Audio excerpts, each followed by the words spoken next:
Live from Norwich. Hello guys, welcome to another episode of the Gamers Ninja podcast, episode 40. And as you can see, we've got a brand new sort of background drop thing created by the magnificent Red Dead Panda. Hello Red Dead Panda, are you there? Hello, Elite Gaming Guru. Thank you for the lovely introduction. Yes, needed an update since we made Ashtray a permanent podcast panelist. So he is up there with his Twitter handle, as well as yourself and myself. Yeah. All right. Some professionals. To everyone who's going to be joining us live, hello. When you listen to this back, probably. But we also have the amazing Ashtray Gaming with us this week. How are you and what have you been up to? Good morning, Elite. Good morning, Red. I'm well. Thank you very much for asking. I'm doing very well this Saturday morning. The skies are blue and just finished my coffee, so I'm ready to go. What have I been playing? I've been playing a little bit of everything, but I played some Assassin's Creed Valhalla. Really like that game. I've put hundreds and hundreds of hours into that. So I loaded it up the other night to see what new content there is, and there were a few sort of tasks I needed to complete, and I got a few achievements. So yeah, I was pretty happy with that. I recorded it all, and I've been thinking whether or not I should put it up as a little bit of a guide or something. But anyway, I'll make that decision later on. What have you guys been up to? Do you want to lead, Red? Oh, okay.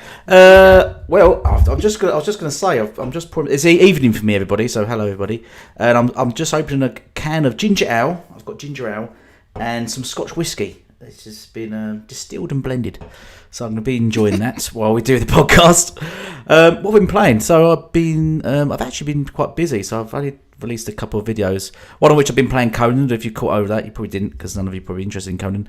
I just raided someone the other day, or soloed a tribe, so that was quite entertaining for me. But yeah, I've been playing Conan. What else? I'm still meant to be looking into. I downloaded something, but I can't remember what. What recently dropped on Game Pass? Don't know. Lots of things. The arcade. What's that one? What, that space one? Possibly could be that. Recently dropped? Yeah, I can't remember. Usually when new games drop, I download a lot of them, but don't end up playing half of them. I thought, download that. That looks good. And I end up not playing half of them. Was it Rainbow Six Extraction? Oh yeah, that was it. Yes, I started download Rainbow Six Extraction. I thought I'd give that a go. I played the Rainbow Six, the regular thing, and it's all right. It just got very competitive. Even though I like competitive, but people started cheating massively. I don't know if it's because it's cross-gen, cross-platform, but there's a lot of people cheating on it now, so it just got out of hand. That's about much all I've been playing. What about you, Red? What have you been up to? Work's been really busy. I have a new induction because I do training. I train new staff, so I've been really, really busy. What have I been playing? I'm trying to think what I've been playing. I started Pedestrian, that weird little stick figure type thing with the signs. That's on Game Pass, and I'm trying to think.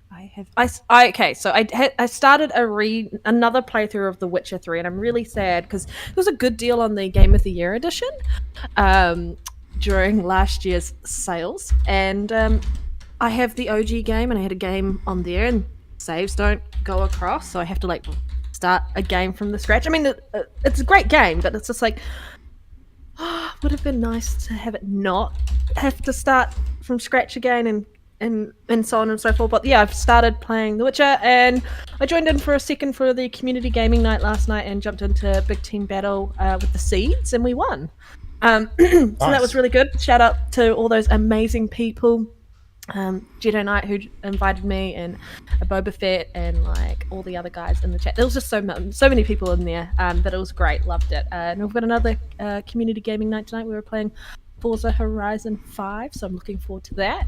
That'll be my first time playing it online, with other people. I've never actually played a Forza Motorsports or Forza Horizon game online with other people. So no, that'll I've be not cool. done that either. Yeah. Forza Horizon 4. Hi, Pyro. Not fine. So I'm just pouring my drink. Carry on talking. Sort out your alcoholic day. Just sort it. Damn it. Jealous. I've got to wait a few hours until I can start drinking. I'm English. Yeah. I'm English. That's all we do. Exactly. I have to wait a little bit before I can drink as well, which is You don't sad. have to wait. Join me.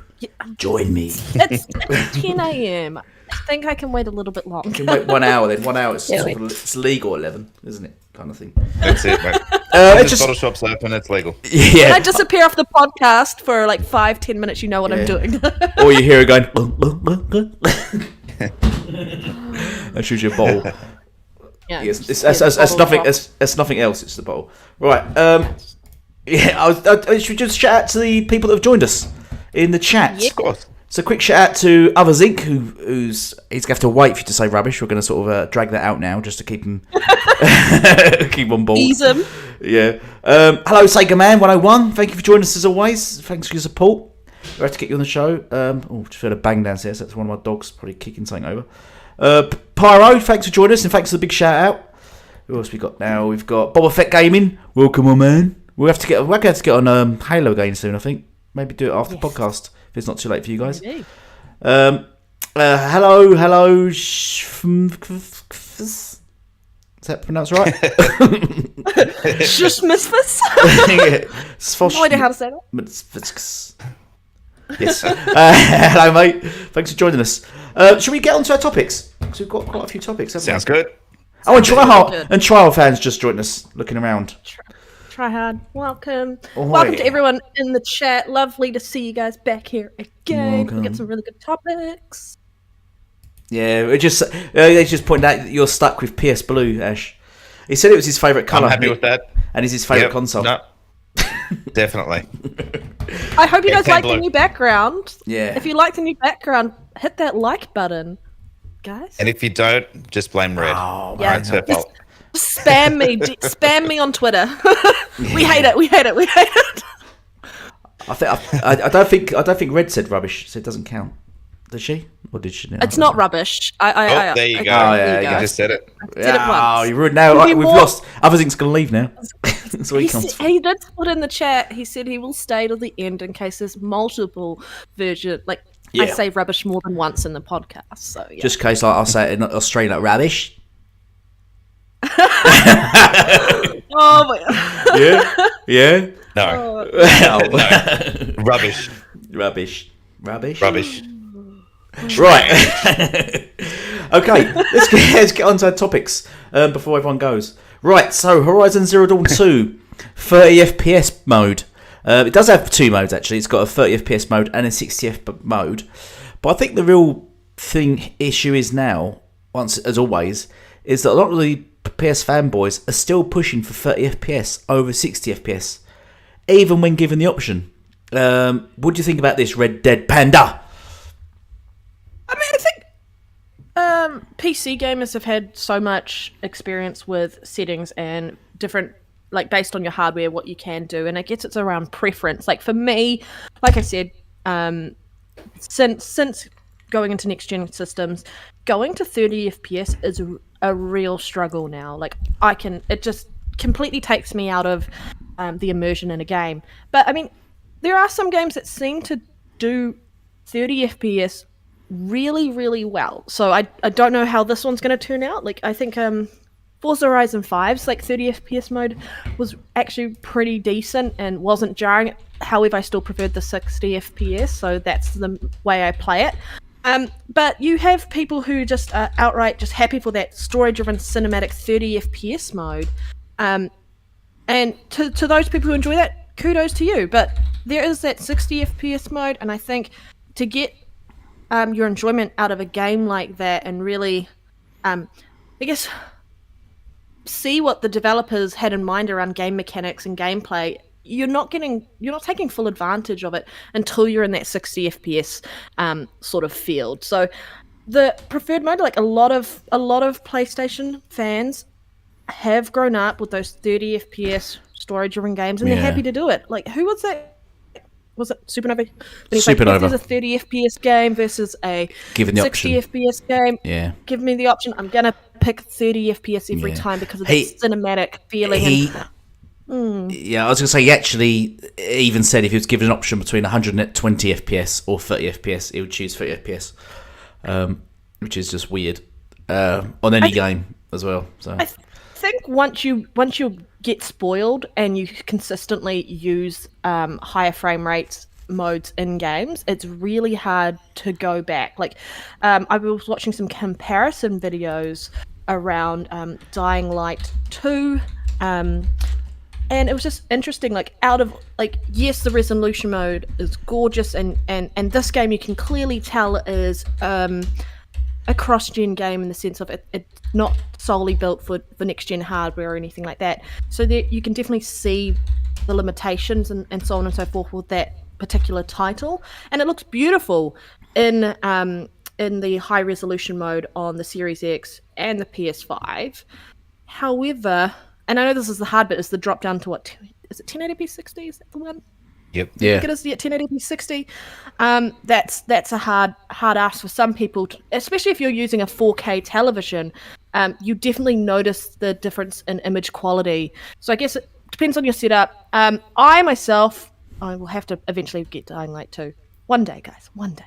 But I would probably choose for that style of game 60 FPS because of the way the camera app plays and stuff. Like over the shoulder stuff, it's probably easier to deal with 30, but first person, I get motion sick and I need that smoothness in the 60 frames per second. Like I can't play Cyberpunk at all. For me, it's unplayable in 30 frames. Unplayable. Yeah, but in 60 frames, I can play it. what you got to say, Ashtray? Well, look, if you're used to 30, you don't know any better. Yeah. I played most of the PS4 games and Xbox One games were 30 because of the hardware limitations, etc. So it's pretty sort of standard for that genre, that time, that generation. And, some people will just like 30 because that's all they know. Now, it's like anything. Once you go, like Red said, once you go to 60 or beyond that, you struggle to go back because once you load it up, like I loaded up, it was Assassin's Creed Odyssey before it got its 60 FPS boost.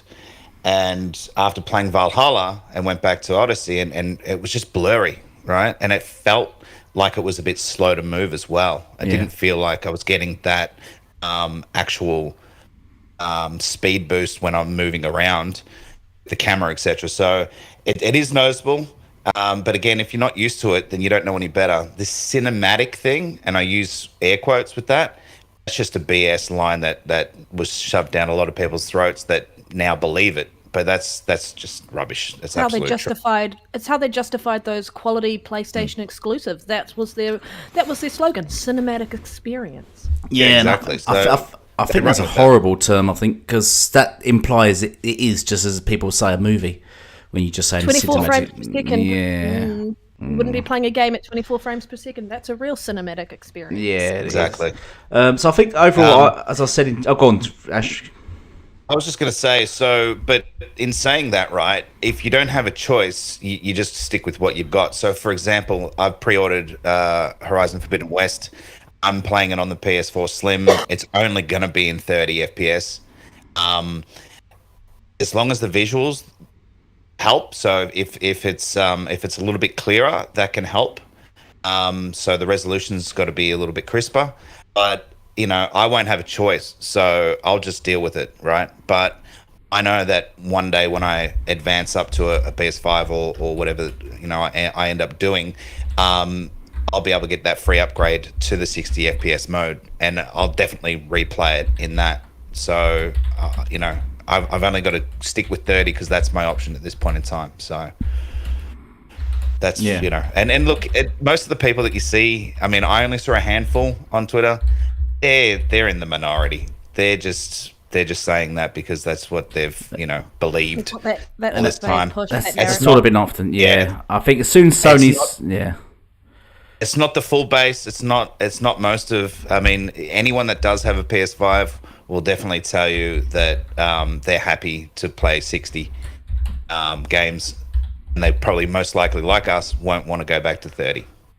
Yeah, I think because Sony sort of pushed that narrative I think the Sony fanboys just follow it. I think the moment Sony switched to 60 FPS as their standard, the Sony fanboys probably go, "Oh yeah, this is amazing. This is much better." Of course. That's we all know that is the case. To say you prefer 30 over 60 is ridiculous. I think, as I said in chat, I think I'd much rather have 4K or even 1080p with ultra settings and RT or 4K checkered than 30 FPS 4K native. Yeah, that's what I think. Yeah, well, frames over resolution any day. Yeah, and I think the majority of gamers do prefer frames over resolution, and I think, as you said, it's only the cutscene fanboys that prefer 30 FPS, which I don't understand still why they want to watch their cutscenes in 30 FPS. It does look sort of just rugged. It doesn't look as blurry. Yeah, it doesn't look as smooth. But as I said, that's all they've seen. That's all they know. They're not, until their eyes are tuned to 60 FPS, it becomes as more of a standard for them. I think that's what they're gonna. Well, they're probably still on 1080p screens. Yeah, or a lot of them, we don't just lie to themselves. Because as I said also in the chat, there's more TVs now that are run at 60 hertz now, isn't there, as opposed to 30. I think that's more standard in TVs now, isn't it? 60. Yeah, pretty much. Yeah. Whereas standard TVs are not 4K yet. 60. Yeah, exactly. Everything used to be 60. Yeah. Back in the day, until it moved to 3D games, like in the PS. I think it was it the PS2 era. Yeah. Everything started to change from there. But before that, all your old Segas, Nintendos, and all those consoles, they were all 60 FPS. Whereas still, 4K TVs are not standard, so to push 4K native over 60 FPS, I think, why? You're not going to get those 4K features. There's a reason why PC gamers play at 1440p, 120 or 240. Yeah, it's because frames is what matters, not the resolution. So. I think you made a super good point though there, Ashtray, about like you're playing on last gen hardware, right? So you don't have a choice around what frame rate you're putting it, and still the majority of the membership consumers, that PlayStation has, their fan base, the majority of them will not have a choice and will be stuck playing Horizon Forbidden West in 30 FPS. Yeah.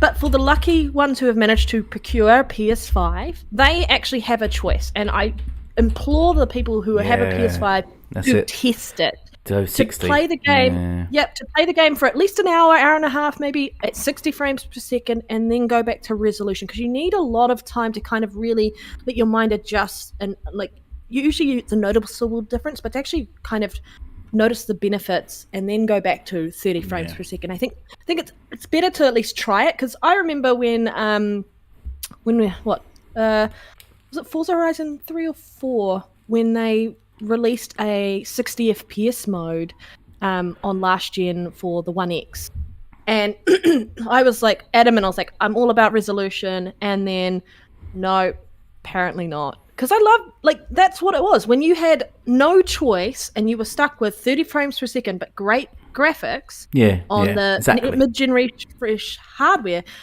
No wonder that was a point, like saying like, we want to play on 30 FPS, because that is what they're used to, and you haven't experienced 60 frames per second a lot, or in many games. So they don't have much to compare it against. So definitely for those who are lucky enough to have got a PS5, try it at 60 frames per second, and then make that decision as to, do you prefer the pretty graphics, or do you prefer the smoother frame rate? Because sometimes smoother frame rate is better, and I say that always. I say more than sometimes, actually. 99.9% of the time it is, and that's the thing. Like, we're going into a generation where the CPUs have improved so much, the GPUs have improved so much, the features in the next gen hardware for the consoles is going to mean we're going to get a lot more 60 frames per second games, but we're also going to get a lot more games that graphically, not just resolution wise for pixel count, but graphically are better. Like, they've got ray trace capable, these consoles are, but you've got a whole heap of other things that are there and available to use and take advantage of in these systems, as well as the developers, like the engines being used, are starting to really sort of take off and and make games for next gen hardware. So I think there's a lot of things are going to change, and I think that mentality around that 30 FPS is probably going to be one of them in that PlayStation camp. Yeah. Yeah, well, Yeah, look, I remember seeing some Xbox guys say, no, I'll stick to 30 at the very early. Yeah. And that changed real quick for a lot of them. As soon as they experience 60, because you got to remember, a lot of console gamers don't play on PC, right? So they've never seen 60. And yeah, that narrative changed real quick. They're like, no, 60 is way better. It's clearer. You know, it feels like I'm the lag's fast, shorter lag time, things like that. So it actually was a bit of a thing with the Xbox people, some of them anyway, at the start of this gen as well. So yeah, it's just people that just haven't experienced it. Yeah. So, well, moving forward, they could be making a lot more multiplayer games, Sony now, aren't they? So pushing service games. So they best hope they crank it up to 60. That 60 FPS is going to be key, yeah. Yeah. And I think when we get on to our next topic, there is a company that's really going to help with that 60 FPS on the live service game. Good segue. So, yeah. Lead on to it. Go for it. Do it. Okay. Come on. So, it's been pretty light on news this week, guys, right? It is. Yeah. Super light. But yeah, Sony came out and announced that they have acquired Bungie for $3.6 billion. Yeah. $1 trillion. No. $3.6 billion. And part of that $3.6 billion deal was $1.2 billion spent to keep the employees there, so they didn't gap it. So they didn't gap it and go somewhere else due to the announcement of the acquisition. But I think there's a lot of things around this actual deal which makes sense of like why they would probably stay with Bungie anyway. But I'm going to let you guys lead off because there's so much to talk about this topic, and it's been evolving throughout the week, and more news we've been hearing, and so on and so forth. So, do you want to lead, Astro? Do you want to go first? Sure. Why not? Hey. Yeah. Why not? Why not? Shout out to Riskit very quickly. Hi, Riskit. Hello, Riskit. Hello. Sorry, Astro. Yeah, it's interesting that it came out a few days later after the actual announcement that the $1.2 billion was spent to keep people from leaving. So obviously there's contracts there because, and there's what I believe there's around 1,000 employees there, that make up Bungie. Now there's going to be key players that they clearly want to hold on to, and it's probably a smart move. Really, it's a lot of money. But it's a smart move because if you buy out a business, employees can leave at any time, right? And then what have you bought? Nothing. So they've obviously had to do this as a precaution to keep key players. They'd probably know who those key players within that 1,000-man team or person team is, and they really don't want those people to go. So they probably do it as a blanket system and just keep everyone there working and churning out their games of a service system that they want to do. Now obviously if you retract or reduce that 1.2 billion, obviously they paid nearly half of what they ended up paying, and that makes a little bit more sense on the cost of buying Bungie, right? So that starts to make a lot more sense, especially when you compare it to the likes of Bethesda acquisition. So it is interesting that they've done that. They're definitely wanting this acquisition to build up their multiplayer online capabilities, and they've said that they want to churn out about 10 games between now and I think it was 2026. So that's a pretty big effort. Because we're in 2022, so that's only 4 years. And they said by March, so that's only 4 years time, and that's 10. That's a lot. So they're going to be putting these guys under the pump. I'd like for people to keep an eye on them and make sure they're not doing any crunch and things like that, and everything stays above board, because that sounds like a tall order to me anyway. Free to comment in the chat if I've got no idea, but it just sounds like a lot of work in 4 years time. So I mean, because considering ambitious, right?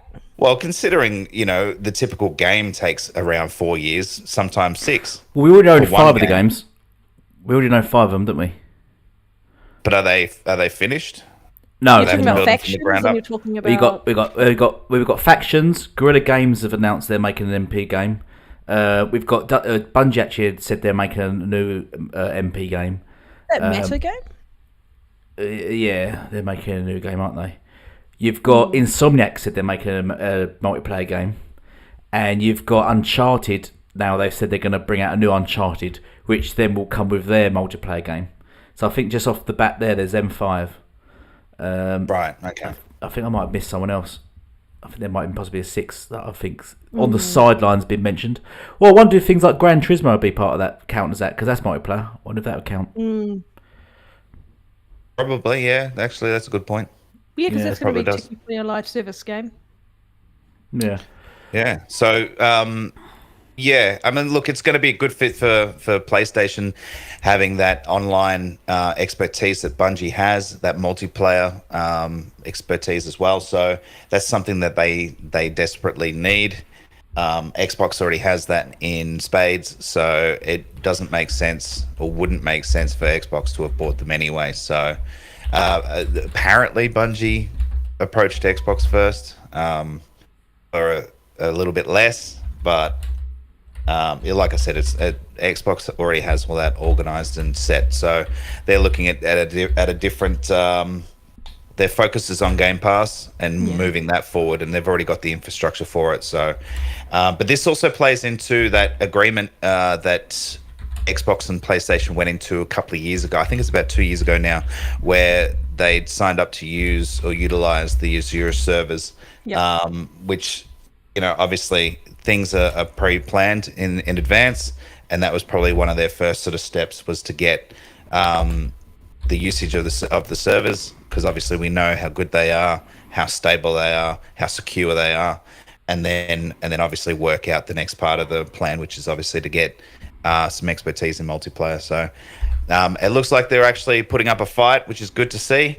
Look, if they go the way of Sega, then so be it.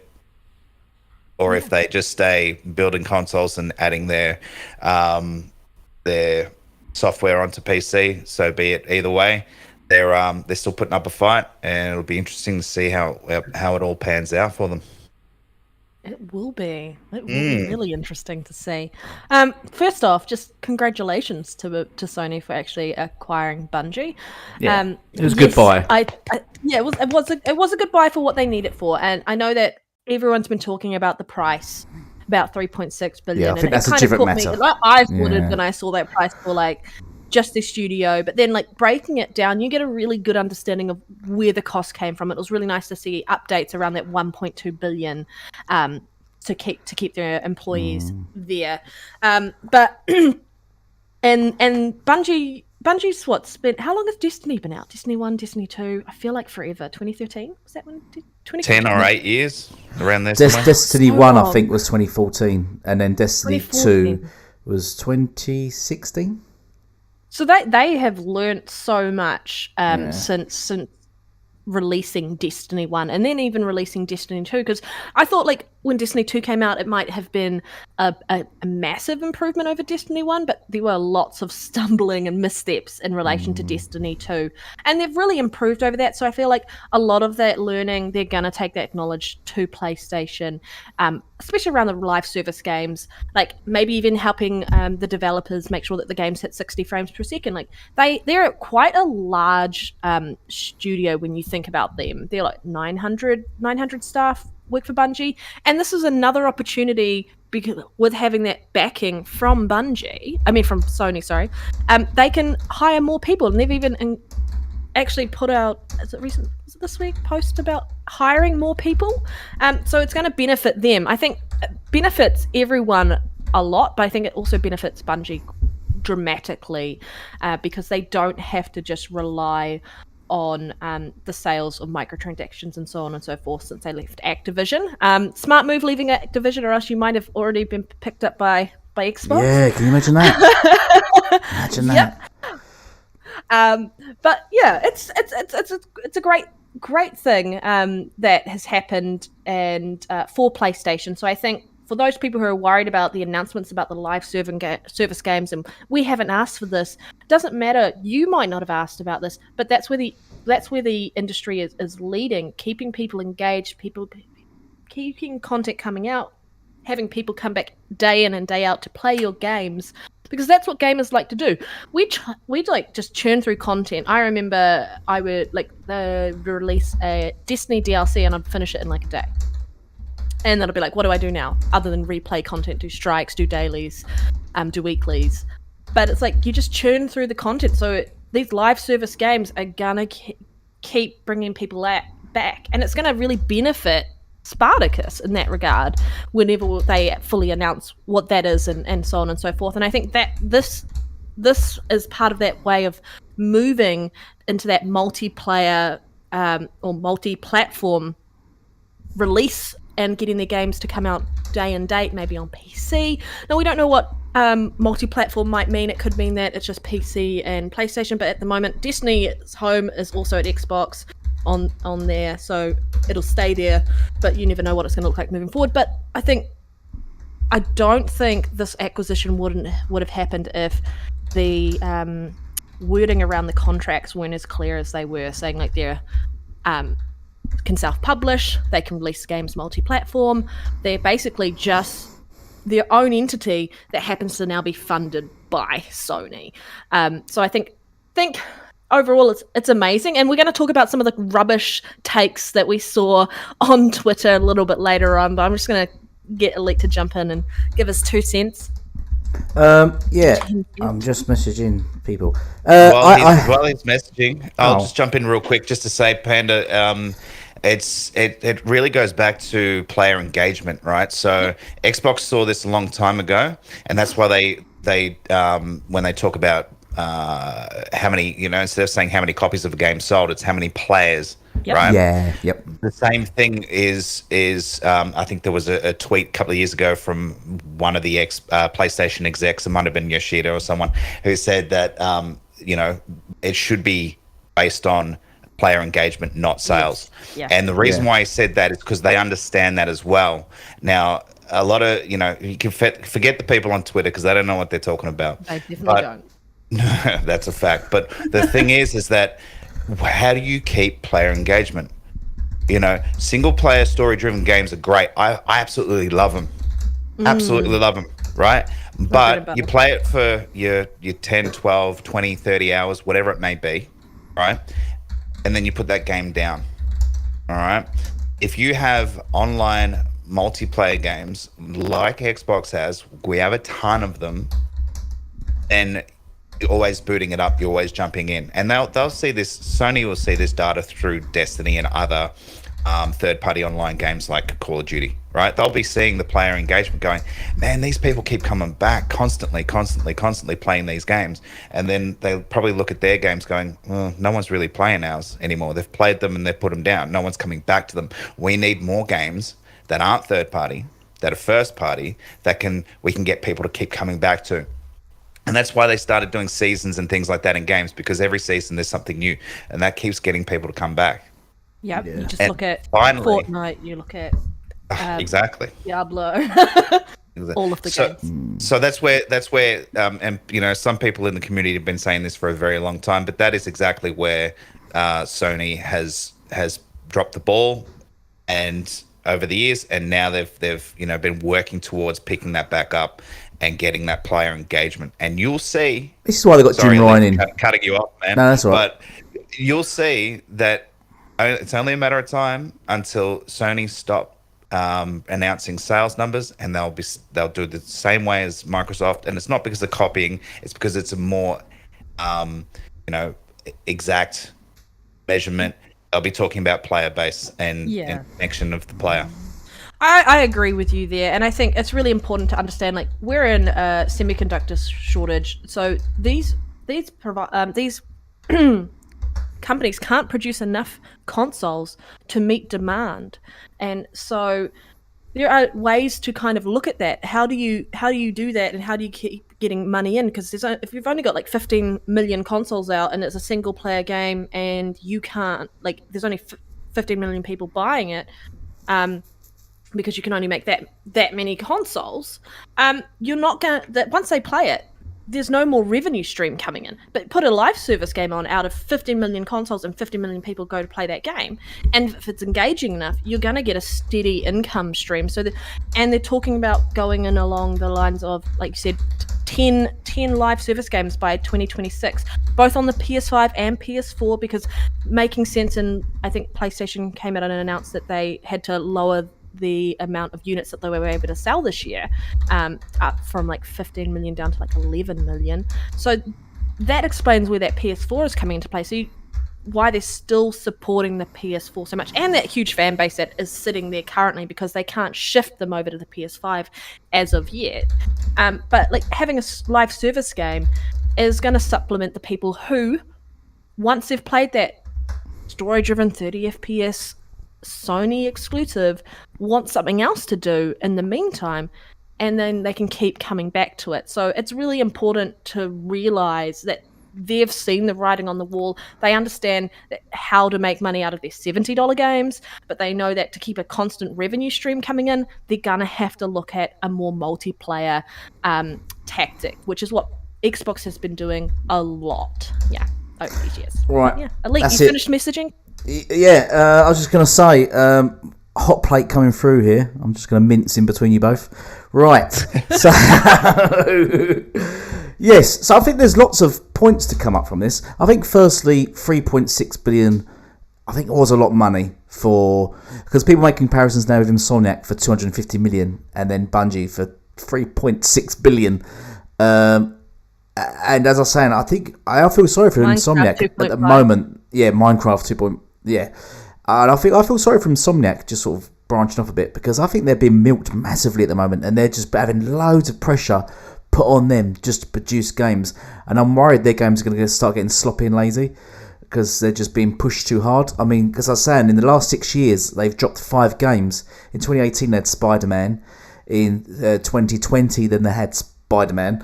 And then in 2021, they had Ratchet & Clank. And then we've got Spider-Man in 2023. That's 3 Spider-Mans in like 4 years. And then 2024, Wolverine. That's 5 games in 6 years. That's a lot of pressure and a push on them. And they're not a massive developing team. And I think it'll be good that they've got another massive developing team to alleviate, if not maybe perhaps help them.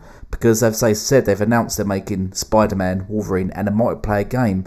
So maybe some of the Bungie developers will go over to that. But overall, I think it was a lot of money. Though they do have a massive fan base on PC. So there is quite a bit of revenue coming from that. It has got a good sort of player base, as you've talked about Jim Ryan. Let's be honest here. I mean, the place, he's an idiot. He does lie a lot. But that's his job, I think. And he has sort of done well for Sony. He's turned them right around. Why you've got all the PlayStation fans saying, no, we want exclusives. No, we only want cinematic experiences. They've brought him in for a purpose, and it's to make money. Because Sony, they're at the end of the day of a business, they've seen the writing on the wall. They've seen Xbox financially competing. Having sold half the consoles, having released half the games, are financially competing with Sony on... If you do a sort of a ratio, financially compete with Sony, and they must have looked at the figures at some point and thought, how are they competing with us? And they've looked at their services, looked at their service games, and thinking that's it. It's not about sales. It's not about selling X amount, yada yada yada. And now I think they're pushing that market, and they've realised, especially with the purchase of Activision, which gives them a massive open market to sort of mobile gaming and the online market gaming. You can produce loads of money from MTs and stuff, because that's where the money is. Let's be honest. You could give games. We know you can give games away for free and make untold money. We've seen it from Fortnite, Apex Legends, anything down to Candy Crush. You don't have to sell a game to make money from it. Not in this day and age. So I think Bungie, in that sense, was a good buy. I can see. The only thing is, it does seem a lot of money. I'm not sure about though people saying, yeah, it's great, Xbox never give, when they've bought someone, give the employers a load of money. I don't think there's necessarily been a reason. That's why. I don't think you just throw money at... There must have been, as you said, I think you mentioned there might be some contracts running out and stuff, and they was worried that they're going to buy this development crew. I think they're about 1,000 strong. I think they're development career. They're very strong. 900, 1,000, yeah, about that. Yeah, and I think there must have been contracts expiring or something close to that must have pushed them to say, "Oh no, don't leave, stay with us, and here's a bunch of money."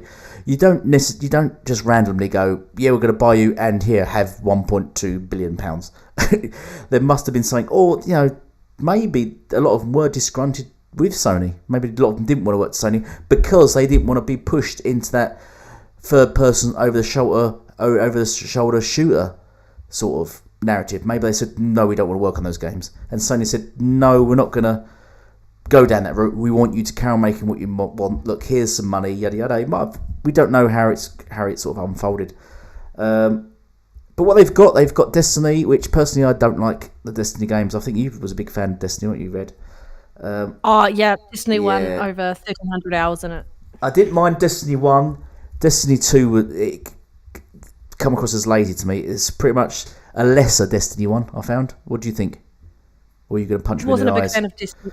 Didn't really enjoy Destiny 2 comparatively didn't like to Destiny it. 1. Nah. I mean, Destiny 2 is now a lot better, and it feels a bit more like Destiny 1.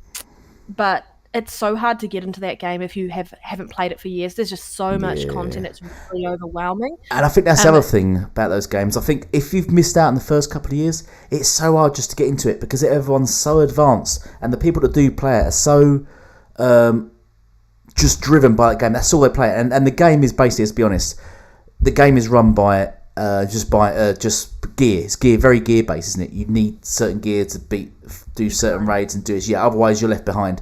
And I think it's quite hard for new players to get into. So once you're in, you're in. And I've heard a lot of people say they don't quit because they put so much time into it already. They don't want to give up. They feel sort of obliged that they have to keep playing it because they've already committed that time to it and got that gear and stuff.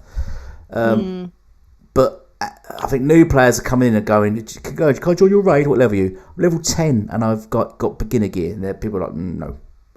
And I think new beginners, I think they have to do something about that. But Destiny, I've never enjoyed it. To be honest, I've never liked Halo. Never liked Bungie.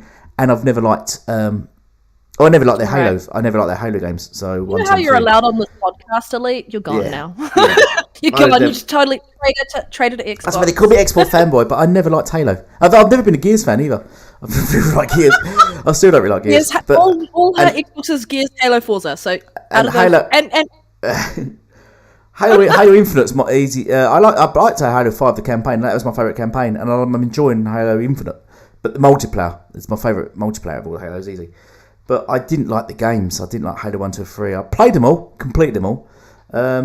Didn't like them. If anything, Halo 2 was my favourite because the cutscenes in that, going back to cutscenes, were really incredible. I'm surprised how good they were. But gameplay-wise, I thought it was very generic. I don't like they do in Destiny, when they send you to a boss. It's what I don't like about Destiny. The map's very linear, and they go, right, go to this boss. Now come back. Now go just beyond that boss and kill that boss, and then come back. Now go just beyond that boss, and then come back. That's what Destiny's like, isn't it? And I found that Halo is a sort of the same sort of lazy development. You're all going to crush me now, aren't you? You got risk it for the biscuit. He never liked Halo. Blocked. Yeah, I never get into it. But I liked Halo 5, which everyone hated, which is weird. And I liked Halo Infinite. I liked it. I liked it. I didn't see anything wrong with it. Yeah, I didn't not see anything wrong with it. I don't know if people just were hating it because they felt they need to hate it because they were Bungie fans, or I don't know what it was. No, I think. Look, really, we're going off topic, but realistically, a lot of people were like, "Well, it's a Master Chief game, and we're playing 50 to 60% as Locke." Right, so I can understand that. So people just want if it's a Halo game with Master Chief, because there are obviously Halo games without Master Chief, like Reach and ODST, which are two of my favorite games as well. But if you've got Master Chief in the game, they want to be playing as Master Chief. So I understand that. I still played it. I still enjoyed it. I'm about gameplay more than anything else, so I still had fun with it. But that's just me. How about we move on to the next topic? Yeah, let's do it. Good one. Hey, Phil Spencer to win a Lifetime Achievement Award. I want to hear from you again, Elite, actually. Yeah, wow. This you weren't expecting that, were you? No. Shit. this is interesting because we've got it's lifetime achievement, and he has achieved so much. PlayStation fans absolutely despise it and hate it. It's the worst thing ever. They think he's just a liar and a fraud, and he's done absolutely nothing for Xbox, which I think's it's a horrible slander, really, because how can you ignore what he's done for Xbox? I mean, I listened the other day when he took over it. Where was Xbox One, the position he was in? Since he's taken over, he has created, which he said he would do, the most powerful console. Game Pass is a massive success, even though people like who's that PlayStation guy that said game services not profitable, no good. What was it his name? Who left PlayStation? Was kicked out of PlayStation. What's his face? House. Was it House? No. Is everyone still there? Yeah. No. He was before. That was. I'm on about. He said game services. Yeah, game services were not possible. Anyway, he's made a game services successful. He's bought Untold. Before he took over, I think Xbox had one, maybe two studios with like 3 people running them. No, but Sony Phil's took over. He has tripled the amount of studios they've got. He's now got the backing of Microsoft, who are now just throwing money at him, saying yes, go for it. They wouldn't do that for any reason. And he's just pushed, like, everything he's done for Xbox now is shocking. And you can say Xbox is right now winning the console war. You can say, oh no, but they've sold less. I don't think that's a reflection on success of a console, how many you've sold. That all comes down to sort of market share and mindset and things like that. What Xbox are doing right now is incredible. Sean Layden, that's the guy, Organic, Sean Layden. I think what he's doing for Xbox now is incredible. But then, in addition to that, this is a lifetime achievement. So it's not just what he's achieved for Xbox, it's just what he's achieved in gaming overall. And they're ignoring all those facts. Because, they're downplaying it, saying, it should go to someone from PlayStation. Who would you give at PlayStation that award to? Who would you give it to? What you guys got to say? Give me your opinion, Red Dead. Well, yeah, congratulations to Phil. Yeah. Well deserved. I think he righted the ship so much, and I think you got a bit more insight into the work he did watching that Power On documentary, changing the culture and conduct within Xbox specifically after taking over from Don Matrick. So kudos. Like, he got started off like one of his college friends' dads was some type of VIP or VP or something like that at Microsoft, and then offered him an internship. And that's how he started in this industry, like with Microsoft. And he's gone through so many different roles and ended up on top and really changed the way the gaming industry is moving specifically in the console space. He's really pushed a lot of things there. Like, there was that article that just came out last 24 hours talking about he was the big driving force behind Game Pass, because there were so many people within the company that were like saying like developers won't go for it, you won't be able to make a profit, and so on and so forth. But he really pushed for it, knuckled down.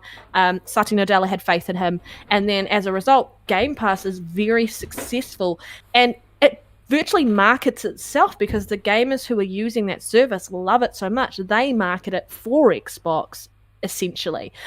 He's so down to earth and so approachable, and I just love how much, like, you can see where he's come from, and him being at the top, it just trickles down to the way the rest of the board work and the rest of the company works, and so on and so forth. So I think him being at the top and then getting that acquisition of Activision, like, you can understand why those people want to stay now, because they know that they're going to be looked after by a company that is actually there to make sure that their staff are safe. So he's well done. I don't know. There's not much more I can say other than, like, well deserved.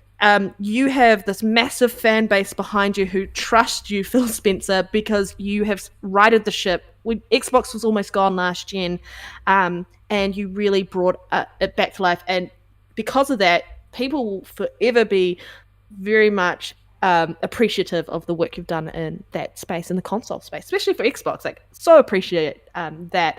I love transparency, and I love people who I feel like are approachable. So, Lifetime Achievement Award, well done. And to those who are like that one tweet that I commented on, you commented on, Elite, that person who said, "Man's getting a lifetime achievement for perpetually coming in last place," obviously doesn't understand what a lifetime achievement award is. Go find out, because there are some rubbish takes on Twitter. Like, seriously, just get off Twitter, read the actual article about the work he's done and why he's getting this award, and you will understand why it's well deserved. Yeah, he's been in this industry for years, decades actually. So yeah, I'll let the next person have their say.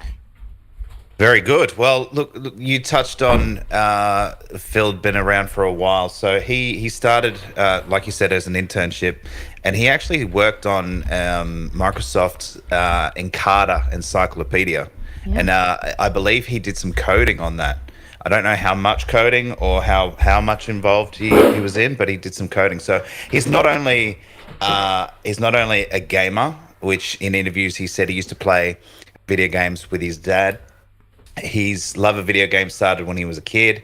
He then, as you said, got the internship at Microsoft, worked on Encarta Encyclopedia, and then he also, when Xbox came about, he was, I believe, he was head of. It was either, I'm pretty sure it was first party, might have been third party. Anyway, he was head of one of those. He was looking after either first party games or third party games. And he obviously grew that. Now, back in the original Xbox, they obviously they came into the generation with, no support from anyone. And they had to basically go and get games and make deals and shake hands and all that kind of stuff. And that's what he would have been a part of, doing a lot of that. So that they built up the catalog of games for that system. He then did the same for the 360. They had a lot of deals, a lot of contracts, a lot of games for that console. And then, like you said, he came in and took over from Don Matrick, 2014. which was essentially just a disaster. Basically, nearly killed Xbox entirely.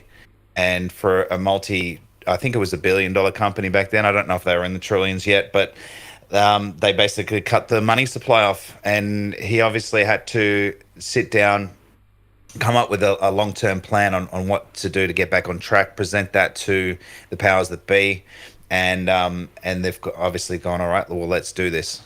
Because they probably, it was that close, they'd stop the money flow. So once that sort of happens, that could easily turn into turning the tap off altogether. So in turn, that obviously caused Xbox to have no games for a while, no big games anyway, and had to rely on some third-party deals to have games exclusive on the Xbox One. But they actually launched with some pretty strong games back then. And anyway, and I think that gets overlooked a lot. But yeah, look, bringing the power narrative back with the Xbox One X, building up a portfolio of studios and games, improving quality of those games as well to Game Pass. I mean, that's definitely been definitely a badge of honor for Phil, and pushing it and making people see his way. He's obviously got to be really good with words and, someone that, essentially gets what he wants. So he must be pretty strong, must be a tough man to have conversations with. But he's done the right thing. He's built the brand up. It's only stronger than it ever has been. And it's only going to get stronger going forward. So he deserves this award. He's done a great job, the best job. I think, I honestly can't see anyone being able to improve upon what he's done. The next person in line for his job will essentially just be carrying the torch. And yeah. I was gonna say, I think it's big shoes to fill, because I think you can't forget. And the good thing about Phil is that at heart, he's a gamer. He's 100% a gamer, and that's what I think puts him above anyone else in that competition. I think that's one of the main issues with PlayStation. It always has been. They've not really had a gamer on board. They've never had someone who interacts or just is a gamer naturally. But the other thing that has irritated me, if you think about it, is whenever good news, positive news comes out for Sony, he's the first to congratulate it. Where it's like the purchase of Bungie, he recently said, well done, yada yada yada. God of War sales, anything like that, he's always the first to jump in and congratulate him. And nobody ever congratulates Xbox, and nobody on that side, I think, congratulated him for winning Lifetime Achievement, which I think's sad, really. No, that there were some tweets out Did there. they? Yeah. There were What? Reggie. Yeah, there was a whole. There's a lot of tweets. Reggie's Nintendo, isn't he? Yeah, but there's a lot of people from the industry that has just been absolutely congratulating. As Jim congratulated him. He doesn't have a Twitter account. Does he not? No. Wow. But Yoshida did. Did. He said, "Congrats, Phil." Oh, right, good. Well, that's Which good is better then, than because I've not seen any of those. Maybe share that then. Because it is, I think it's a bit sad because he always congratulates, and it'd be nice. Yeah, it's good. It's good they recognise him. They don't recognise Xbox whatsoever. They never congratulate Xbox or anything. But it's good they recognise him because you can't not recognise what he's done. You can't not. That's exactly right. Yeah. She's No Elite says Phil is all class. Sony don't know what that means. Yeah, exactly. That's pretty true, man. Yeah. That's pretty true. Because they've basically got. I was just going to say another thing to what you said, Elite, was that he's a gamer, right? Yeah. Not only that, they're on himself and a few other key players are on Twitter conversing with us. Yeah. As well, and that shows the interaction with the community, shows that they're listening, that they do pay attention.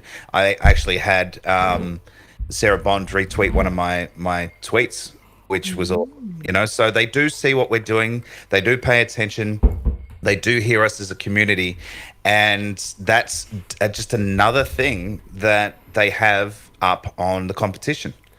Yeah. And that's again just another reason why Phil and team are just are really good at what they do, and why we all have our faith in them. Yeah. Unfortunately, he did block me actually off Xbox. Yeah. He blocked you. I don't blame him. Yeah. What did you do?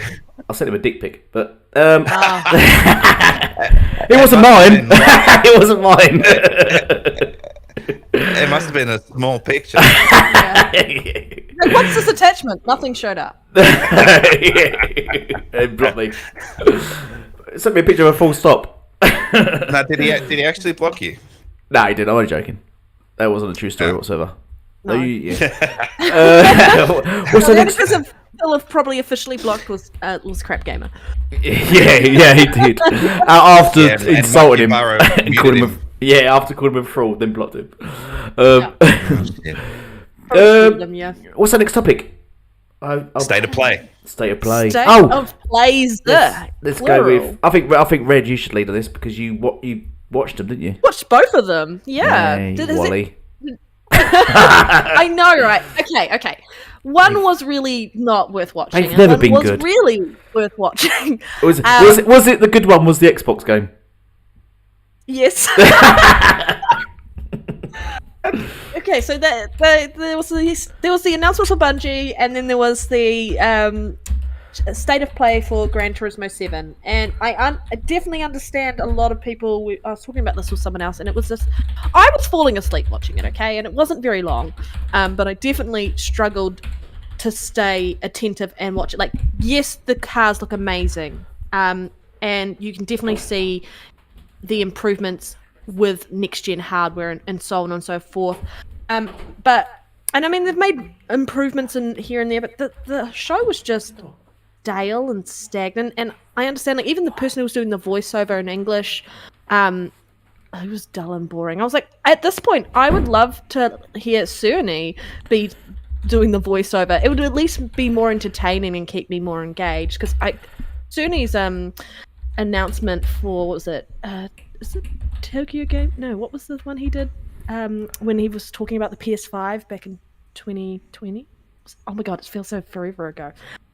But yeah, it was really hard to watch and actually stay engaged. I mean, there's a community out there that really loves simulation driving games. For me, I'll probably give Forza Motorsports a go, but I'm really a Forza Horizon fan. I'm more into that open world driving around because that's beautiful. Like when I was looking at this game, and they showed quite a bit of gameplay, among other things, was the cars look amazing. The world is an improvement from last gen, but it's not enough of an improvement for me to really just go, oh, it's just another simulation game. And that's what I'm hoping, like Forza Motorsports with their engine actually make the world look, because it's just a tailored track, look a little bit more alive and realistic. So I guess that was the letdown for me, because you're going from playing like Forza Horizon 5 where the world is amazing all around you and the cars look really decent, and then going to a game where it's just like tracks and then you've just got all your cars on there going around the tracks, and it just didn't, I don't know, it felt like a bit of a letdown. I feel like I was spoiled by Forza Horizon 5, if that makes sense. It probably does make sense to a lot of people. But anyone wants to jump in and take on GT7 for the state of play? Did you guys watch it? I watched some of it, but I wasn't impressed either. Now, is that a cross-gen game? Is that also coming out on the PS4? So there's the problem, right? So, and what's interesting to what you said, Red, was that you're comparing it to Forza Horizon 5. Now, Forza Horizon 5 is an open world racer. Completely different, eh? It's a closed sim. So you would think that the graphics should be better than what they are, especially against an open world game, and they're not. The cars look good. I think the detail, and that's all they did. They wasted all their time spending it on the detail of the cars and not the rest of it. The cars look great, but the track, the trees, the buildings. I mean, I watched it in 4K, and it still looked like, you know, a cartoon. It did not look good to me at all, and it should, especially being a closed game as such, a sim. They don't have to have this big, expansive open world. So I'm actually, not that I play it, but I'm disappointed. I expected to see really good, clear graphics that really stood out and looked almost semi-real. But in fact, I didn't see that whatsoever. Again, the cars look good. Their detail in their cars are great. That's something that they probably do a little bit better than the guys over at Turn 10. Yeah, I would agree. But and I think that's a fact. If you actually look at the close-ups of the lights and things like that, the lights and the detail on all that kind of stuff is better for GT. Always has been. Up until we'll see what happens with Forza, the next Forza sim, which is coming out this year sometime. But yeah, the actual graphics of the world, of the trees, of the track, of the ground, and that I was not impressed. And I think it's gotta have something to do with being a cross-gen game. It has to, you know, because it still has to run on PS4s. Whereas when it comes to the likes of the next Forza Motorsport, that's going to be current gen only. They're not releasing a copy, as far as I'm aware, a version of it for last gen. So that should definitely look a million times better. But in saying all of that, again, Forza Horizon 5 is cross-gen. Yeah. And that still looks better. Yeah. In terms of the dynamics in the world and things. Yeah. The environmental density and vegetation and shading, foliage. Yeah. Like, just look at the trees, right? You can just go on the video, pause it, and look at the trees, and it looks weird. It's strange. It's really cartoon looking. And so I'm actually kind of disappointed about it, because not that I don't really care for Sims, but I really honestly expected a lot more, especially with the time that they've been developing the game. Yeah, I would agree. I mean, there's over 400 cars, so you understand, like, they've put a lot of time and effort to make those cars look amazing. But I really do agree. I wish there was a bit more time and effort put into the environment on those tracks. Yeah, Elite, what are your thoughts? Firstly, Shogun Reloaded, you're late, so you're fired.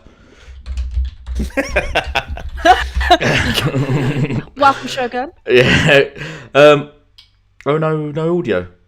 You can't hear us. Please tell us everyone can hear us. We've not been It's just what? Shogun says there's no audio. Is that for him or us? I don't know. It's him. Yes, the first things I picked up. Yeah, GT has always been above Forza with regards to cars graphically. I can put my hands up and say that. Agree to that. But they do only focus on the cars. Even Digital Foundry said that, and that's why the Forza series, both of them, the Motorsport and Forza Horizon, rate above GT, because while it's all fine having fantastic looking cars, I think the internal detail and the external detail of the world is just nowhere near up to scratch, and that goes to things like dynamics, that's the shading, the weather, and just things like that, and reflections have just not been as good, and people have said the popping, I've seen a lot of popping for the GT 7 as well, and I didn't watch any of it, to be honest, because I'm not a sim fan. Forza Horizons I will play, like you read, but yeah, sims are boring. I don't like going around in circles. But now we've got Shogun in. He probably typed down his preference as well, because I know he's a big racing fan. So but I've not really got much to say on that, to be honest. To GT Sport, it's another. It'd be interesting to see how it scores, because will it score as high as Forza Horizon 5? That is the thing, because that's a 92. That's quite a hefty challenge there, because I think the last GT scored 76, so that's going to be a massive jump if it does. But then you got Forza Motorsport, which is coming out possibly this year, which is a next-gen only title. So before they sort of ring the bells and stuff and say, yeah, we're the winner, we've not seen a true next-gen racer yet, which they've completely redone from scratch, haven't they? Apparently, Forza, because Forza Motorsport, I don't know if you realise, it's a new engine. It's not, and it's also not a continuation game. I don't think it's going to be Forza 8. I think it's just called Forza Motorsport, and it's going to be basically a reboot to the time franchise. So, live service game. Sorry. Live service game, right? Yeah, I don't know what you said then. I don't know. Yeah, don't know. Yeah, I don't know if you broke up then. I don't know what you said then. You break up. I said live service game. Oh, live service game. Yeah. So I think Forza Motorsport might be the one to watch. I think that if you're looking for a track racer, that might blow socks off your face. But but let's move on to. So go on, move on to. I didn't hear you. Did you talk about Ghostwire Tokyo? No, we haven't. No, I haven't even. So talked how did about that? I've not seen any of that. I might have to look on YouTube. Tango Games Works. That's an Xbox studio. It is an Xbox studio. It's the second Xbox studio game that is releasing on PlayStation. First was Deathloop, now it's Ghostwire Tokyo. So when that first showed up at State of Play, was it 2020, I think? Was it when it was first announced? I thought that looked intriguing. It looked a bit creepy, so I wasn't 100% sure if it was something I would be interested in. But seeing more gameplay on it, it looks really, really neat. It's probably still going to creep me out, but definitely going to play that when that comes to Xbox next year, because it's going to come to Xbox next year. It's a year exclusivity deal, so I can't wait to play that on Xbox.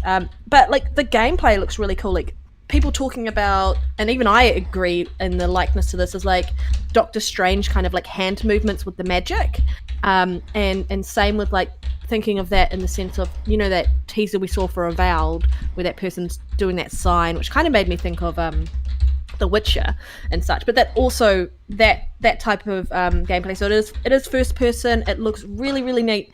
It is PC and PS5 only, so it still doesn't feel quite like a next gen title graphically wise, but I think gameplay, it looks like it's going to be a lot of fun, and I'm more intrigued about it than I was a year ago, and I was quite interested in this.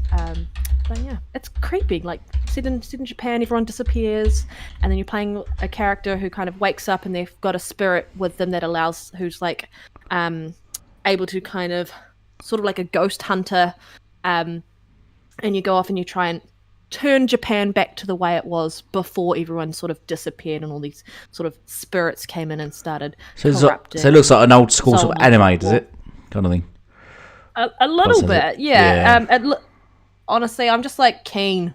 I've seen no graphic. What's it look like? I've seen no graphics or anything of the game, to be honest. What's it look like? Does it look? It just makes me think of a last gen game. I don't. No, it is. Oh, it still doesn't look that great. You mean? It doesn't. I mean, watching it off a stream, I did watch the 4K one, but I think you're probably, because there's still compression on YouTube, you're probably going to get the best option playing it native on your console to see how it actually fully looks. But it is a next gen game only, is it? Is it? From what I could find out about it, it's only coming to PS5. I don't. Yeah. From what I can find, it doesn't look to be coming to last gen console. So that means it'll be a next gen only game when it releases on Xbox next year. Yeah. Okay. Brett, Ashtray, got anything to say about Tokyo? Yeah, not much, honestly. It's sort of I don't really care for it. Nor do I. The first one last year, it didn't do anything for me. It's sort of like a bit of a hack and slash, first person looking game. Look, thank God for Game Pass. I'm telling you, I wouldn't look twice at it, but I might download it and play it and give it a shot. But aesthetically, I'm not interested. I agree. Gameplay, if it was third person, I'd think that would be better for me. But it just doesn't do it for me. It really doesn't, honestly. So I'm not really interested. So I didn't watch it. I just quickly skipped through it just now, just to get a bit of an idea. It does look like a last gen game graphically. It does. Yeah. So I don't know how ambitious it is. But hey, look, there's going to be people that are interested, and some that aren't. I think it's kind of one of those games that you either like it or you're not interested. I don't even know. What's the studio made in the past? Anyone know? I don't know what they're popular for doing. They've mainly done horror games in the past. Oh, really? Game Works. Yeah, they're the ones that done Evil Within. I think, is it them? Don't know. It shows you how much I care. Yeah, I don't care. Yeah, Evil Within 2. Ah, right, okay. I didn't play those either. I just wanted to know.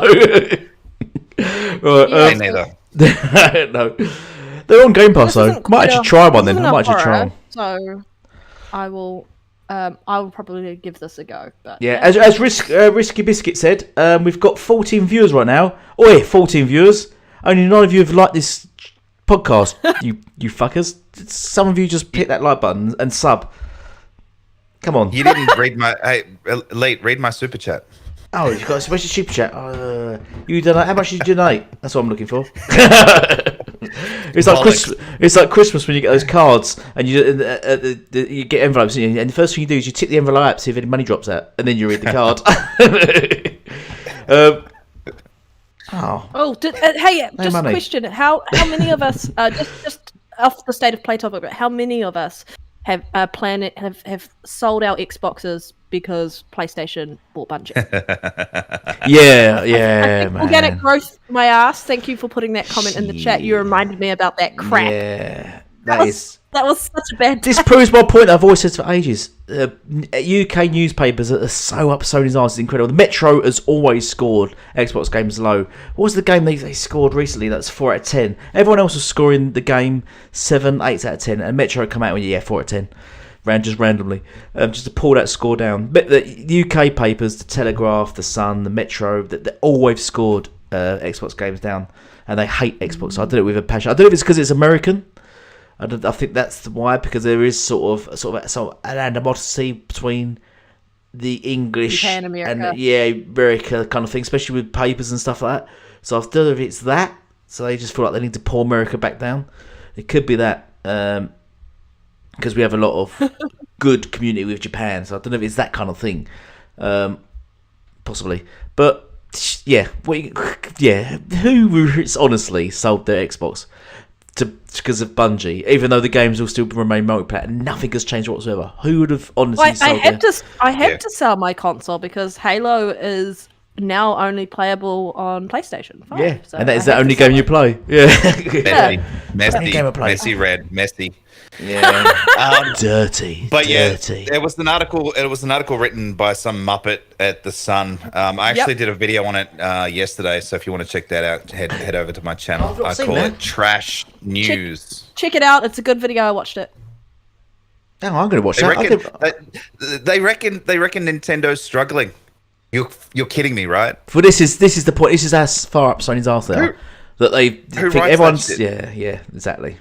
exactly. That you can see how bad that is now. They're not gamers. They're journalists that are just trying to They're not journalists. get clicks. Their They're papers idiots. with they got no clue about gaming. They just want clicks. So they must, I don't know, they must have asked their mate Dave down the pub one night. Know anything about gaming? No. Hey, Heard of a Dave, you Nintendo? want No. Yeah, you heard of Nintendo? No. Oh, they must be failing then. I'll write that in my next. That's been my next headline. My mate Dave don't know who Nintendo are. They're failing. Headline. Elite, are you going to read Boba's super chat? Oh. That he put in there? Oh yeah. Tweet? Oh yeah. I can only got the like button once. You can only hit it once. No, you can't actually. You can unlike then like again. There we go. Or you can actually make 10 accounts on YouTube, and then you could like it 10 times. There we go. You can also sub 10 times. Shogun Reloaded sold all of his 10 Series X's. Risket said he sold his Xbox immediately at the news. Yep. I am just waiting for someone to pay $3,000 for my Series X. Yeah. So I'm not selling it any cheaper than that. Well, my Halo edition's up for sale, 10,000 Australian dollars. To be honest, to be balanced here, because we're not fanboys or girls. I don't believe anyone even seals their PlayStation because Xbox bought Activision. Activision. No. I think in the future, people that would have bought PlayStation might not now buy PlayStation if all the content, yada, yada, yada, is on PlayStation. But that's completely different. But nobody would have just went, right, I'm selling my PlayStation now because Xbox bought COD. Nobody would have done that. Or Xbox bought Bethesda. Nobody would have done that. You don't just randomly sell something. You just keep that console and then possibly buy the other console. You don't just sell the console. It's just weird. This is the gen we're going to see a lot of people buy more than one console. Yeah, it will so be. you've got to probably see people buy pick up a PS5, and then if they're PS5 gamers, they're probably going to go pick up a Series S maybe. Yeah. This is the benefit of the Series S. They might put the money down and buy a Series X, and that's the same for like people who, if I say same, it's harder for me, but I'll one day get myself a PS5. But there'll be people who will go out and buy a companion console for their Xbox, which will be a PS5. Or if you've got a PC, then you're sussed anyway. But yeah, I think you're gonna see a lot more people, and hopefully the toxicity between the plastic boxes will die down a little bit when people start gaming on both platforms. Yeah. I can't have a PC, I don't think, because right now on my desk right now I've got my Xbox Series Slim, I've got my mic, I've got my keyboard, my mouse, and I've got my Surface Pro. I've got rid of the keyboard, so I've just got the Surface Pro screen now. So because it's all touch screen now, I don't think I could get a PC on it. I don't think I could. So get a bigger desk. What? Yeah, your house has more rooms. Get a bigger. It does. Yeah. I've got a big master bedroom with an ensuite. I could kick the wife out of that and put her in the little box room that I'm in, and then you go in here. Yeah, I'm gonna have ensuite. Computer room with ensuite. when I need to get offload my whiskey. That's more important. Yep. You guys can drink now. It's legal. Yay! Yeah, I can, but I'm not going to. Yeah, it's too hot to drink. We need to do a time when we can. I hate it when you guys say it's too hot. When it's like it's not too hot. Yeah. I have got a fan going. I have got like everything. Like I've got so much to try and keep me cool right now. It is very humid today. It's been very humid the last couple of days actually in Auckland, and it's been a nightmare. And I've had to work sitting at a desk non-stop, working from home with like fan on, because I really need to get a heat pump that'll actually sort out my air con, but it costs a lot of money, so I'll get there one day, guys. It's really hot. This is a great story, Red Dead Panda. Can you email me the rest of it while we get on the topics? No, I'm just gonna talk. I'm gonna talk and talk and talk and talk and talk. Okay, yep, go. Should we go into the last topic? Which should we do? Astray, do you want to lead with this one? MLB releasing on GP Day1. One. Not particularly. Okay. Look, it's a game that comes out yearly. I didn't really think about it, but I'm not surprised that it's come out day and date on Game Pass. It's just a follow up to last year's game, and I won't be playing it. Yeah. So that's about it. To be Made honest, the show last year. I won't be playing it this year. To be honest, I did download it and try it, but I had bugs with it, and I don't like base anyway. Bugs in the game, or did you have cockroaches in your console? No, I downloaded it on Game Pass last year. I don't care for base anyway. I went to New York a couple of years ago, and I was looking forward to. I have to watch my words here. America's a lovely country. Their sports are ridiculous though. They only last for about an hour, and then the season's over. Like in the UK, the majority of sports last the entire year. Their sports seasons are so short. I don't know, maybe Americans on the chat can maybe back me up here. I went to New York and I was trying to watch ice hockey. The season was over. American football, baseball. Seasons are over for all of them, and it was over for a few months. The only thing I could watch was basketball, which would cost me about £200 to watch. And I was like, yeah, no. But yeah, baseball I've never had really interest in because it's sort of like glorified rounders. But I thought I'd download it because I don't want to be one of those guys that said, oh, it's trash. I thought I'd give it a go. I downloaded it, and I was having issues with the game. It was very buggy and stuff like that. I don't know if it was because it was on Game Pass. I don't know if Sony jinxed it because it was on Game Pass. But I was having loads of bugs with it, and after about an hour, I thought, oh, fuck it, I can't bother. Removed it off my hard drive. I think this was huge. Oh, God, so I was just going to say, back onto the topic, though. The game was actually, despite what King Fresh is, exceptionally successful on Game Pass and successful overall. That's the drinking that's getting to you, Elite. It done really well on Game Pass and on Xbox, and I believe even Sony even commended the game, didn't they, on Game Pass? Its success. And sort of gives a sales. I think Sony even quoted the sales on Xbox and Game Pass as well. It was a massive success, and their shareholders that pushed for it to be on Game Pass, I think, that took it off. Sony said basically you're going to lose this unless you put it on Game Pass, bitches. And so you're like, okay, we could do that, because they don't publish the Xbox version, do they? The Xbox and PC version. It's not published by Sony. It's published by MLB. Is it? Someone else. Yeah, someone else. I don't know who it is.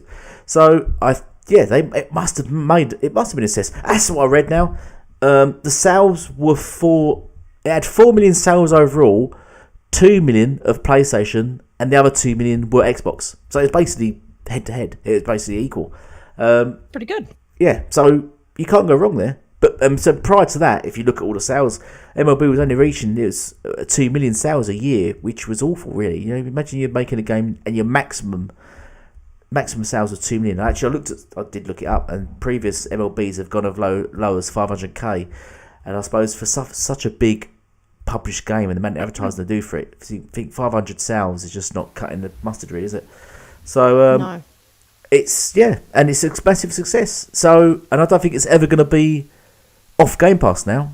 And that's it. Unless Sony buy the studio and say, we're going to take it away from Game Pass, which they're not going to be honouring. Then if they do that, they're not going to honour the same things they tell Phil to honour. I think that's this thing I was going to Bungie. I think I can hear a fuzz now. Can anyone hear a fuzz? Yeah, I can. I don't know what that is. I can't hear anything. It stopped when you said I can't hear anything. Dude. That's just thinking about the weird thing instead about Sony, about when Sony come to him immediately after buying Activision and said, oh, you better honour stuff and be nice to us, Phil. I think it's quite interesting about that, and then the Bungie thing. I wonder if there was sort of some talk in that chat that said, look, we're getting Bungie, we're going to have Destiny, do us a favour, let us remain COD, and then we'll keep Destiny. I wonder if there's something like that in the chat now. Which is Destiny. No, I don't think that. Just Destiny. Well, Destiny is you say who wants Destiny. I mean, you like the game. It is like everyone always says who wants COD. They are massive sellers and they are massive amounts of money. In the long run, I think in 3 or 4 years' time things might change.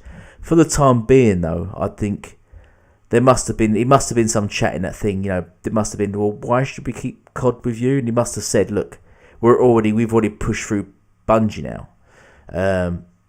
There must have been something. It depends on future projects, because I remember they've said they've said they're completely multiplayer, aren't they? They're completely independent and multiplayer. All their games are going to be on Xbox. So there must have been something in the chat that made some deal. I don't know. But that's how I'm sort of speculating. I don't think... Sorry, we've gone off topic, but I'll get back to MLB. I don't think that's the case in relation to why Bungie was very adamant about making sure that was in the contractual agreement as part of the acquisition, because they started off with Xbox, right? And then they left Xbox to go alone, and then they partnered with Activision, and then left Activision to go alone, and now they're partnering with Sony. So I think because they're a studio that wants to have that ability to do what they want, self-publish, release their games wherever they want, but have that funding coming in, that will be a huge reason why this acquisition would be successful, or will be successful. And I think the 1.2 billion spent on employees wasn't really necessary because of the way the contract's written up around where Bungie stands. It's like Sony plus Bungie on the side. It's not like Bungie being one of their first party studios. Bungie is completely able to do whatever they want. So I don't see a lot of employees would have left Bungie once they knew that these were the details, the nitty-gritty details about the contract. Yeah. MLB, by the way, guys. Yeah. Go back to it. Yeah. Go on. Yeah. Go back. Yeah, it's good because people like the game. I don't like baseball. I tried the game. I'm not gonna bother. That's it. Now I made the effort for an hour. So that's it. I'm done. I'm the person. I haven't played MLB the show, and I never didn't play it last year. I won't be playing it this year.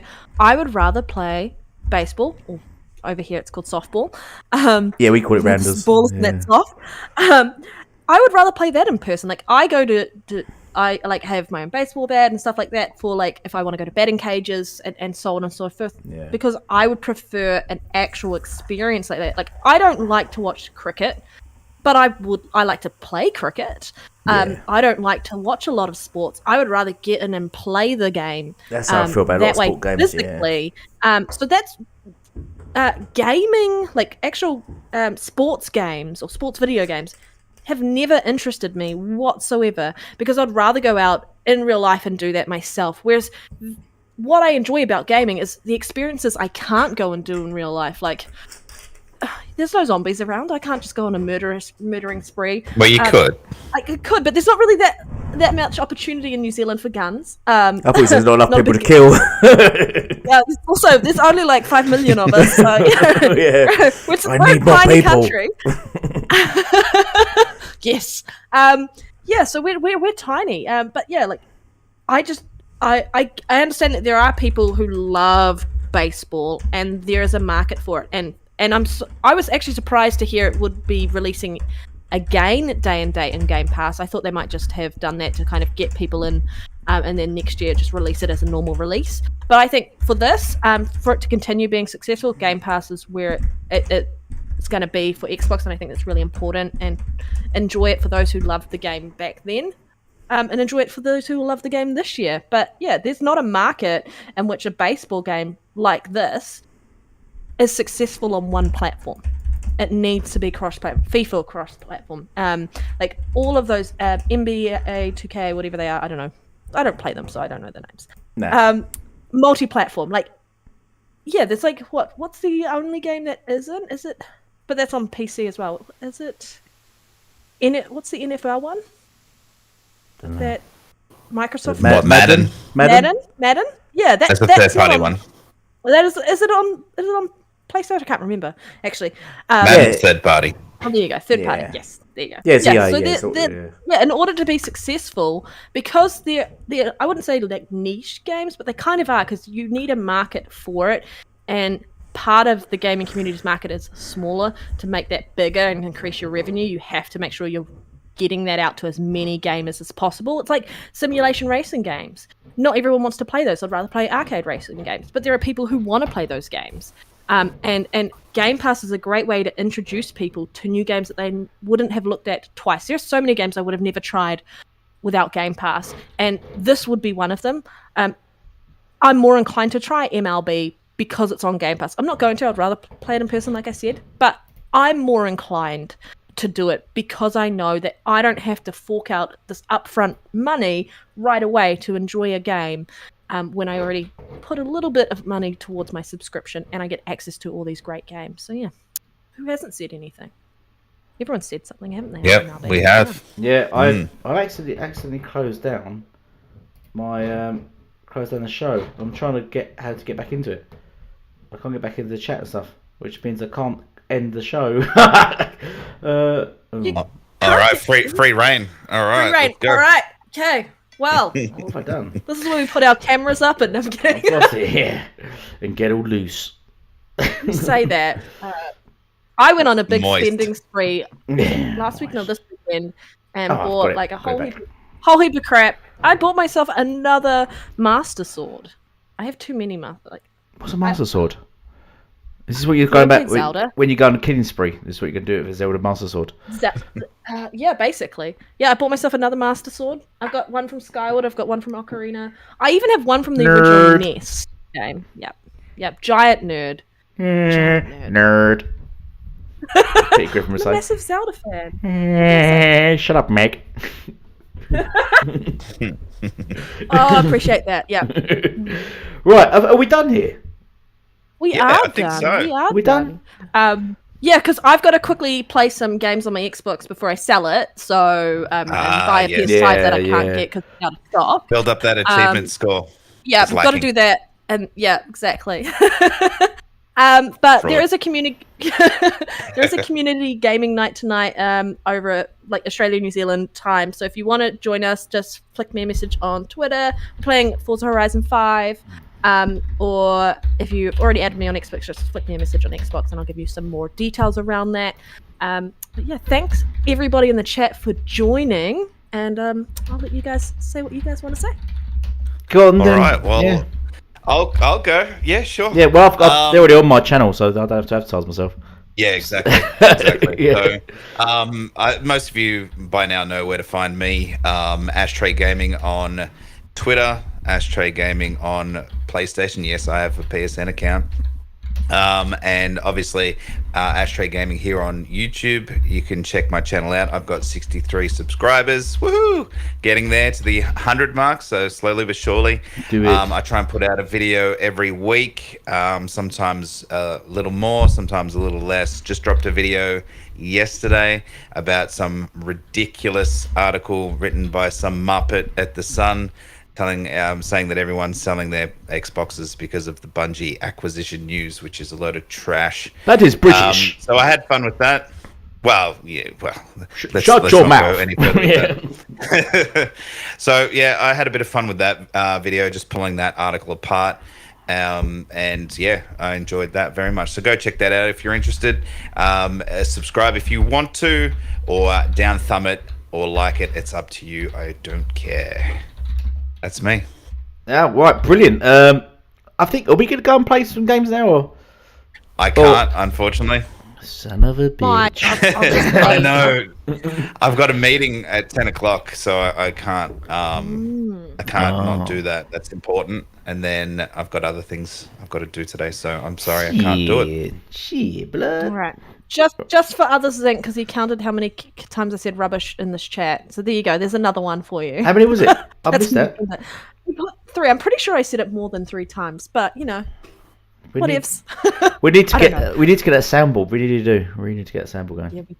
Yeah, we really do. Because Yep. Fonz's All right, got well, one. So he cheats. enjoy your meeting, Ashtray. I'll see you tonight for our community gaming night. Thank you, Elite. That's not as fair. always. Oh, so It's been fun. you're doing a community gaming tonight, just so for everyone everyone in the chat, because it'd be good to get more people on the game community nights. So tell us more about the community nights, guys. Why don't you do that? Well, it's hosted by Bubba Fett Gaming, who's in the chat right now. Yeah, He's the one blood. that began organising that. So we usually jump in on his party, and it depends on how many people decide to turn up. Could be a handful, could be just 2 people, but we have fun nonetheless, and we play different games each week. Sometimes it's Friday nights, and sometimes it's Saturday nights, or sometimes it's both. So depending on which one you can get to. Tonight I should be able to make that no problem, and I believe it's Forza Horizon 5, so That's that should be a bit of fun. You're the fraud because you're in the wrong time zone, Elite, so you can't No. attend the... No, shut your up, fault. shut up. Bobby just said I your can fault. join because it's 9 a.m. my time. So shut up. Yeah, you Gil. can. Yeah. I was just asking. You him just what- gotta go to Don't bed tell him early that tonight. because he doesn't understand the time zones, guys. what game you playing? What game you playing? I just said ask what game. I What game just you said. playing? Oh, what Just you say? said. You didn't listen. So No, you what weren't you- listening to me. I was typing. What are you playing? Forza Horizon 5. Oh, I don't know then. Yeah, I'll download that tonight, and then I said we can all hit down Forza Horizon 5. And then anyone else in the chat wants to play Forza Horizon 5, multiplayer, join us, and we can all have a race in Forza Horizon 5. That's a really long And title to Elite say. being the fraud doesn't even have the game downloaded. No, I actually deleted it 2 days ago. Muppet. External hard drive and just transfer it over to that. That's I how don't- I keep all my games on the fly. I used to Yeah. have a sort of hard drive on the Xbox X, but I didn't bother doing one this gen. Yeah. Boba Fett just very quickly said, "Got to run it past Phil since you've been cancelled, Elite. Yeah, because if you could. you yeah, don't like just in Halo and case. you don't like." I never played it, never liked it. Yeah, yeah, it's brilliant. That is, that Jimmy.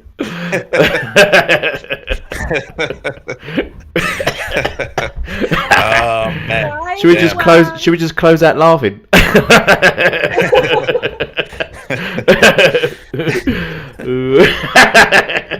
That's getting creepy. Yeah. All right, guys.